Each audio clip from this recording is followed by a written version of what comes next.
এসে মঙ্গলবার দুপুরে রাজধানীর ঢাকেশ্বরী মন্দির পরিদর্শন ও হিন্দু সম্প্রদায়ের নেতাদের সঙ্গে মতবিনিময় করেন অন্তর্বর্তীকালীন সরকারের প্রধান উপদেষ্টা ডক্টর মোহাম্মদ ইউনূস।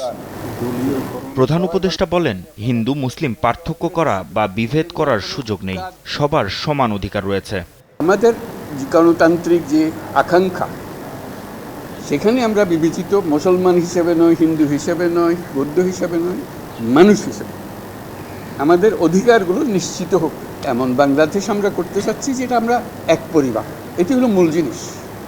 এখানে পরিবারের মধ্যে কোনো পার্থক্য করা, বিভেদ করা, এটার কোনো প্রশ্ন আসে না। আমরা বাংলাদেশের মানুষ, বাংলাদেশ।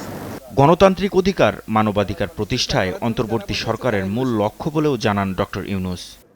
আমাদেরকে বলতে হবে আমাদের গণতান্ত্রিক অধিকার প্রতিষ্ঠিত হবে, সেটা পেলে আমরা বাকস্বাধীনতা প্রতিষ্ঠিত করতে হবে। এই যেগুলো আছে, এগুলো করে আমরা নতুন কিছু করি। আমাদের হিউম্যান রাইটস প্রতিষ্ঠা করতে হবে, আমরা মানব অধিকার প্রতিষ্ঠিত করতে হবে। এটি হলো আমাদের মূল লক্ষ্য। সমান অধিকার ও ন্যায় বিচার প্রতিষ্ঠায় সবার ধৈর্য ও সহযোগিতা কামনা করেন প্রধান উপদেষ্টা ডক্টর মোহাম্মদ ইউনূস। মাহমুদ হাসান, দেশ টিভি, ঢাকা।